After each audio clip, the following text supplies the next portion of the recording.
By 2026, Japan's motorcycle giants are planning something big. 7 brand new machines designed to retake every segment they once ruled. For years, they watched Chinese and European competitors dominate headlines. But that's about to change. Right now, brands like CFMoto, Kove, QJ Motor, and even upstarts like Morbidelli and Voge are flooding global markets with strong mid-range and budget bikes. Add KTM, BMW, and Triumph, and Japan's once untouchable stewardess looks fragile. Somewhere along the way, Japan lost the value fight. But behind closed doors, they've been building a comeback. 7 new models, each a carefully aimed strike. To see how we got here, we need to go back to where the shift began. Between 2015 and 2022, Japanese manufacturers took a safe route. They focused on premium machines, evolutionary updates, and reliable sellers. Bikes like the Africa Twin, Z900, and MT-09 got subtle refreshes, but not much else. While Japan played it safe, the rest of the world sped forward. Meanwhile, China's new wave exploded. CFMoto and Kove launched the 800 MT and 450 Rally, offering solid performance at nearly half the price of their Japanese rivals. QJ Motor and Voge followed, each adding models with flashy styling, quick shifters, and TFTS, features Japanese brands often reserved for higher trims. Riders noticed. The middleweight class, once dominated by Japanese reliability, became a playground for Chinese innovation. Forums lit up with comparisons. The CFMoto 800 MT versus Suzuki's V-Strom 650, the Kove 450, Rally versus Honda's CRF 300L. Early adopters started switching, realizing these bikes weren't cheap knockoffs anymore. They were legitimate alternatives. Even Europe entered the fray. KTM's Adventure lineup, Triumph's Tigers, and BMW's F850 GS pushed advanced electronics and premium handling into every price tier. Japan's quiet patience now looked like hesitation. Insiders say engineers at Honda, Yamaha, Kawasaki, and Suzuki saw it happening but couldn't move faster. Corporate caution, emission standards, and design conservatism slowed them down.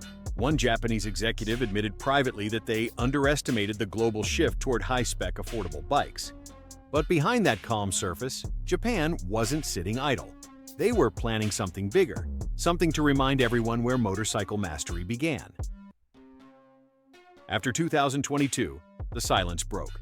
Inside design centers from Hamamatsu to Iwata, Japan's Big Four quietly formed R&D teams dedicated to innovation, not just preservation. These weren't minor facelifts. They were full redesigns aimed squarely at global markets. Honda focused on modular engines to power multiple new models and invested heavily in lightweight aluminum platforms. Yamaha built new variable mapping systems and hybrid-assisted drivetrains. Kawasaki pushed ahead on both hydrogen and EV tech, while Suzuki doubled down on balance. Mechanical simplicity matched to cutting-edge electronics. The new approach was clear: create bikes that stir emotion but hold on to Japan's unbeaten reliability. Every brand wanted something that could stand beside KTM's aggression and CFMoto's value while still feeling unmistakably Japanese. Designers started shaping mid-range platforms that felt accessible, exciting, and connected. Testing footage leaked from Japan's Highland tracks in 2023 hinted at something major. 7 new machines, rumored to represent a unified strategy, one that would stretch across every category from adventure to street to electric. By 2026, those bikes would define Japan's counterattack. Let's look at the weapons Japan is preparing to unleash. The first missile in Japan's arsenal is Honda's reborn XL750 Transalp. It takes direct aim at the CFMoto 800 MT and BMW F850 GS, the very bikes that once stole its customers. This new Transalp moves away from safe design. Its frame is lighter, the seat narrower, and the suspension electronically tunable. The 755 cubic centimeter twin doesn't chase raw horsepower. Instead, it focuses on smooth, accessible torque perfect for touring or off-road riding. Riders who tested pre-production versions praised its balance.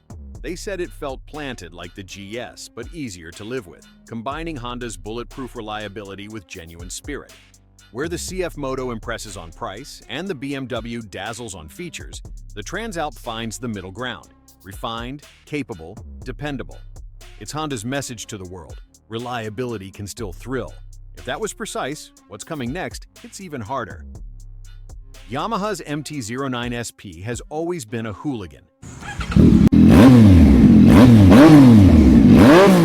But the 2026 version takes that raw energy and sharpens it like a blade.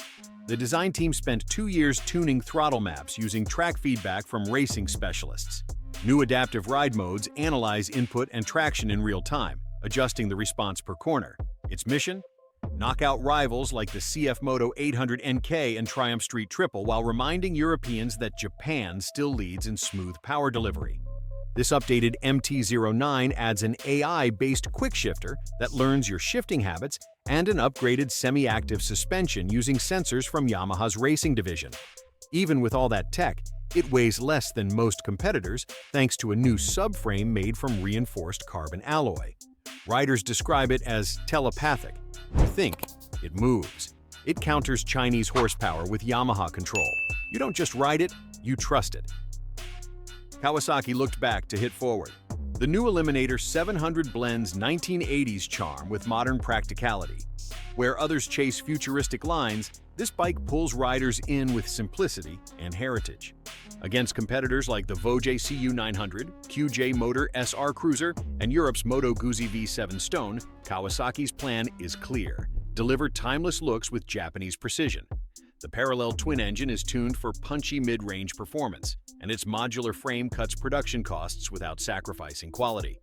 The Eliminator's appeal lies in emotion. It's the sort of bike that makes veterans smile: lightweight, low seat, easy clutch, and just enough muscle to feel alive. It might not win spec sheet battles, but it wins hearts and reliability charts. This isn't just nostalgia. It's Japan acknowledging how lifestyle bikes now matter globally and deciding to reclaim that space. While the old guards adapt, Suzuki's plan hits where it hurts. The GSX-8R continues Suzuki's new twin platform vision, pairing mechanical purity with modern finesse. It shares powerplant DNA with the V-Strom 800, but trades adventure flexibility for cutting athleticism. Its rivals, the Kove 450RR, CFMoto 675 SR, and Aprilia RS660, focus on extremes, either super light or super aggressive. Suzuki answers with something more balanced. The parallel twin's torque curve is tuned for everyday flexibility, while the chassis feels neutral and predictable at any speed. Test riders describe it as approachable but addictive. In traffic, it's calm. On twisty roads, it wakes up. Suzuki deliberately avoided chasing record horsepower numbers, focusing instead on rhythm and feedback. Sports riders say it feels human, not algorithmic, a subtle nod to Japan's design philosophy where emotion flows through engineering. It's crafted to make riders better, not just faster. But the attack doesn't stop on the street. Japan's going budget. Honda's next move targets the market Japan lost: affordable motorcycles for global riders. The new Hornet 500 resurrects a name with history and attaches it to a price tag that challenges China directly. It's going up against the QJ Motor SRK 400 and Voge 500R. Honda's strategy is simple: undercut with reliability. The 500cc parallel twin is tuned for smooth delivery and low maintenance, capable of running 500,000 kilometers without drama. Despite its price, the Hornet doesn't look stripped down. It borrows a TFT display, traction control, and ABS derived from the CB650R. The design stays muscular, with a tail section inspired by the CB1000R. Insiders say Honda built this model for markets like India, Southeast Asia, and Europe to regain mass appeal. What used to be their weakest segment might become Japan's strongest again. But the biggest shock comes from Suzuki's new flagship adventure. For years, the V-Strom line stood quietly next to louder competitors: BMW's R1250 GS and KTM's 1290 Super Adventure. The 2026 V-Strom 1050 Dirt Tracker changes that narrative. Suzuki stripped weight, reinforced suspension, and fitted a remapped engine designed to survive anywhere. It keeps the brand's signature torque-rich 1,037 cubic centimeters twin, but adds a variable traction system, reading real-time tire pressure and road gradient. It's not just about more power, it's about stamina. Reviewers call it the ultimate long-haul companion, less electronic fuss than its European counterparts, and far more affordable. Against the CFMoto 800 MTX, it delivers the maturity only decades of refinement bring. Suzuki even borrowed small-batch rally styling from their Dakar archives, blending dirt track ruggedness with adventure comfort. It's a statement. Japan's not just keeping up, they're reclaiming the trails. Now all eyes turn to Honda's sharpest weapon yet. Japan's final weapon is bold. The new generation CB1000R takes the neo-sports cafe aesthetic and turns it into a precision tool. It's Honda's shot at the Ducati Street Fighter 5.4, KTM 1390 Super Duke, and BMW S1000R. This isn't a cosmetic update. The 2026 CB1000R gets a re-engineered inline-4 derived from the latest Fireblade, tuned for mid-range explosiveness. The chassis is more compact, electronics smarter, and every curve intentional. Honda's engineers wanted a naked bike that feels as responsive as a track machine but easy for everyday riding. No overcomplication, just accessible performance. On paper, it matches Euro rivals. On the road, it feels different, smoother, calmer, yet devastatingly fast. Where Europe aims for drama, Honda aims for flow. This is the exclamation point on Japan's resurgence. The perfect blend of craftsmanship, history, and fresh aggression. These 7 bikes mark the new phase of Japan's motorcycle era.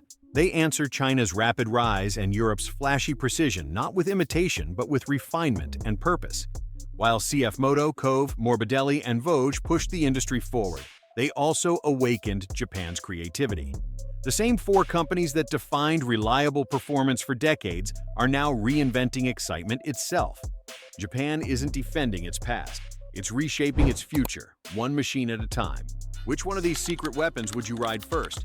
Tell us below and subscribe to catch the next wave of motorcycle wars.